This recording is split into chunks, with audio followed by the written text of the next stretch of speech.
Aloha and good afternoon. My name is Juergen Steinmetz, joining you from Livestream.travel and eTurboNews in Honolulu. And right next to me is Dr. Peter Tarlow in College Station, Texas.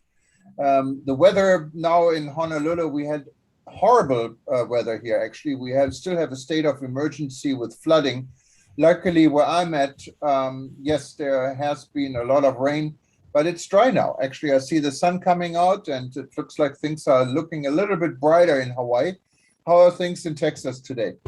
Things were really beautiful in Texas. So if you say aloha from Hawaii, I'll say howdy from Texas. And today was just a beautiful day. We had a low in the 60s and a high around 75. We had a perfect Hawaii day, but it was in Texas. Low humidity, blue skies, and really nice sun. So we were very, very lucky. But I understand on the East Coast of the United States, they're expecting some cold, very cold weather and possible snow. So I guess I'm very thankful to be in warm Texas, and I'm glad the sun is coming back to Hawaii. I bet you have a beautiful rainbow, and that'll start the back to paradise plans of the people of Hawaii, because you normally have beautiful weather in Hawaii. No, we have nice rainbows, and I'm sure we're going to see one or two because we're like in between now. I heard we're going to have a little bit of weather still in the next 2-3 days, but the sun is coming out where I'm at.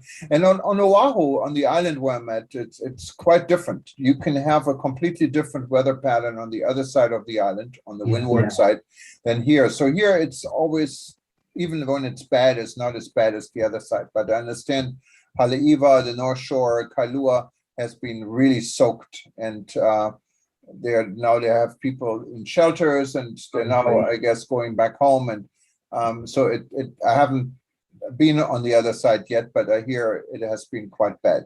And Oahu was actually the most affected island. And here, surprisingly, blue sky I see it over the ocean, so that's good. But well, let's hope that the weather clears and that there are no deaths and not too much physical damage, because I know that's always a terrible thing. And there are lots of poor people in Hawaii, and when the weather is really bad, I don't know, if it doesn't impact their housing and their homes. So let's pray that no one got hurt. Yeah, definitely. And talking about rebuilding is also about the new the new part of the virus. And I think there's some good news really coming out, both from the United States, and it started actually from South Africa when the virus was first detected. And I think it caused some of the frustration in Africa that doctors always said it's really not that bad. It might be more contagious, but it's very light. And so far, I heard there really hasn't been anyone dying and hardly anyone hospitalized. So, Peter, what do you think? I mean, we closed the borders. Are we going to open the borders as quick as we close them? It would be nice. I think that, we don't close borders when people have colds. And we don't close borders when people have the flu. And we assume that people who have a cold or have flu are smart enough just to stay home and not to travel.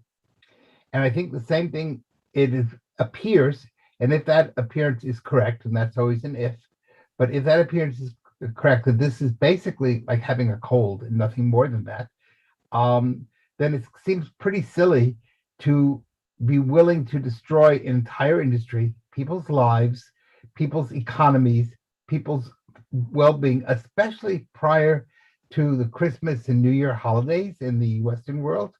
And this is a time when people should be traveling, and a chance for the tourism industry to recover a little bit of the tremendous economic losses that it suffered. And again, if we discover that it's nothing more than a bad cold or the equivalent of a bad cold. So you know what? People get colds from other people also. We do have masks today. We hopefully most people are being vaccinated not only against COVID, but also against influenza. And that will permit, I think, travel. So I think this concept of constantly closing travel is really a negative. And at this point, the world really needs to come and learn to live with COVID. It's going to be here for a long time. We might as well get used to it. And let's figure out a way that we can coexist with it and not destroy ourselves. Because I think COVID is hurting us more. We are hurting ourselves more than COVID is hurting us. And that's not smart. And Peter, and of course, this is an international issue. I mean, here in the United States, at least here in Hawaii, I don't see a lot of difference between before we had the new strain and after. So things pretty much are the same. But when it comes to international travel, specifically in the southern part of Africa, it's pretty much isolated because of it. And so is Japan. So it takes the international leadership to really wake up the world and say, okay, look, I mean, we did this. The UK closed the border, was the first country. So let's try to reverse it as quickly as we can. We did it the other way because we're all learning going through this virus. And sometimes I think that politicians are afraid to admit that they made a mistake or they overreacted. And of course, the Africans are very upset because they feel that it was kind of discrimination against Africa. And I don't know if that's true or not true, but what I do know is that there's no reason at this point to isolate Africa or any of the other places. And if we see that it's nothing worse than a cold, we don't stop the world for a cold, and we shouldn't be stopping the world for this. Now, if it's worse and there are other effects that we don't know about, then obviously other precautions have to be taken. But so far, we don't know that. No, absolutely. And it's altogether, it's a fragile world. I mean, we discussed earlier the situation in Ukraine and Russia, that hopefully is not going to escalate too much more. Of course, it would be tragically, the United States are already preparing a plan how to evacuate US citizens from Ukraine if something more severe would happen. The last thing in the world that European tourism needs, and we're not going to get into the politics of it, but let's talk about the tourism politics of it. Could you imagine what would happen to a very fragile tourism industry, especially in Europe, if all of a sudden now there is a war taking place, the United States puts on huge sanctions. Of course, much of Europe, for good or for bad, is dependent on Russian oil and gas. The pipeline is cut off. Who's going to want to go to a place like Germany or Belgium or Holland to a hotel and freeze?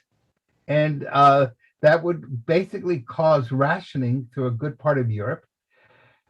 We're going to be back to the 1950s. So not only that, if you look at the situation, it's not only the tension we're right now sensing in Russia and Ukraine, it's the tension also in Turkey and in other countries. Exactly. It's not really. And also Taiwan and China.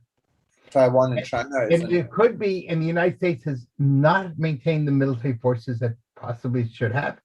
And could the United States be involved in two military conflagrations, one on the eastern side, meaning Eastern Europe, and one in Asia?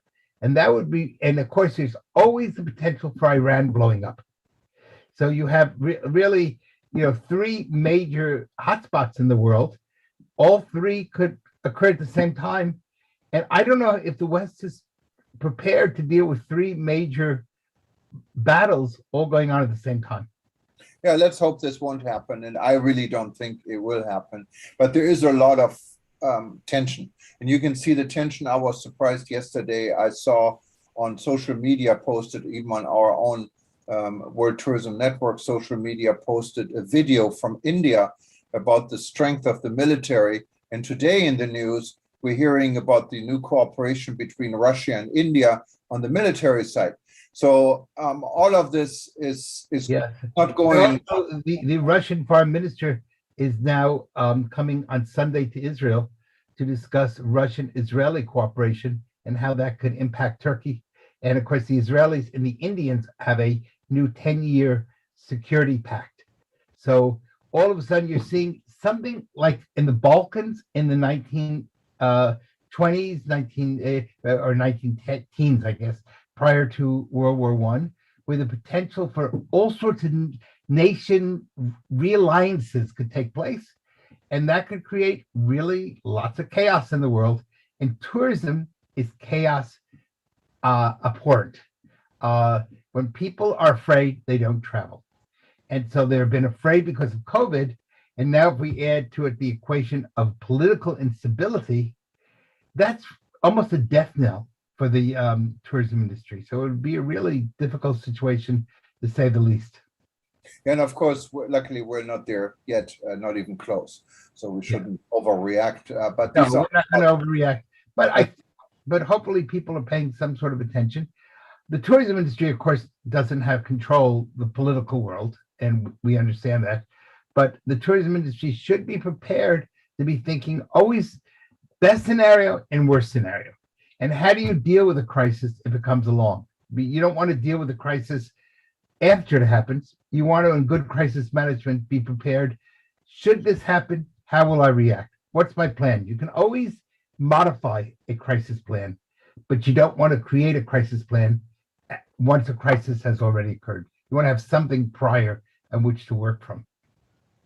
Well, Peter, we're living in exciting times, and it never stops. So every day is another height of something. Yes, yes, it's no doubt about it. But there are other parts of the world that really are starting to think through. We might want to mention that today is the 21st anniversary of the founding of the tourism police in the Dominican Republic. So felicidades, congratulations to Politur is the name of the tourism police in the Dominican Republic.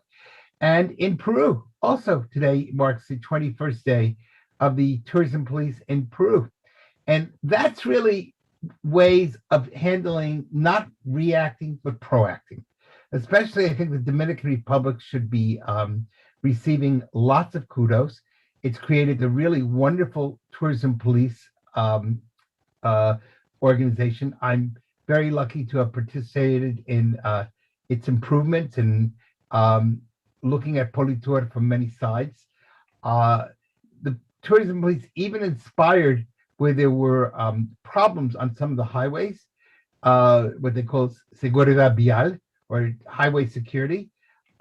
They created new highways that allowed people to go from one point of the country to another without worry about lack of security. So kudos to the Dominican Republic, kudos to Peru. And another country that probably should get some special kudos is Colombia, which has really created a wonderful national tourism police department. And those people are now so well trained that even when someone loses a wallet, the police will go find the wallet, go find the person, and try to return the wallet to the person. They don't always succeed. I want to make that clear, but they have been more successful than not. And the fact is that in Colombia, the tourism police, more than anybody else, has really symbolized the motto of Colombia, which is the only risk is that you will want to stay. And so Colombia has taken a very difficult period during the FARC period and turned it from a period of internal terrorism to now a really dynamic country where people are shopping and visiting, and the tourism industry is as functional as any other place in the world, understanding COVID has put a damper on everybody. But again, those are three police departments that all deserve a shout out from us. Well, Peter, on this note, I think we covered a lot today. Yeah. And let's change the world and make it a better one. And we talk to you tomorrow. And okay. We see how everything is going. And from my end, I can only say mahalo. That means thank you in Hawaiian, and I'm not Hawaiian, obviously, so I should maybe say Dankeschön. We have a lot more to talk about this week. I think there's these World Skull conferences going up. They're having new election and so forth. So it's going to be a lot going on. But from this end, we will repeat this live stream a number of times. You can see us in the next few hours again, and tomorrow they're going to be another day. But you can always go back to our YouTube channel. Just click on the YouTube link right on top of eTurboNews, and you can actually listen to all our previous broadcasts. So from here, I can only say good night, good day, Peter, and we'll catch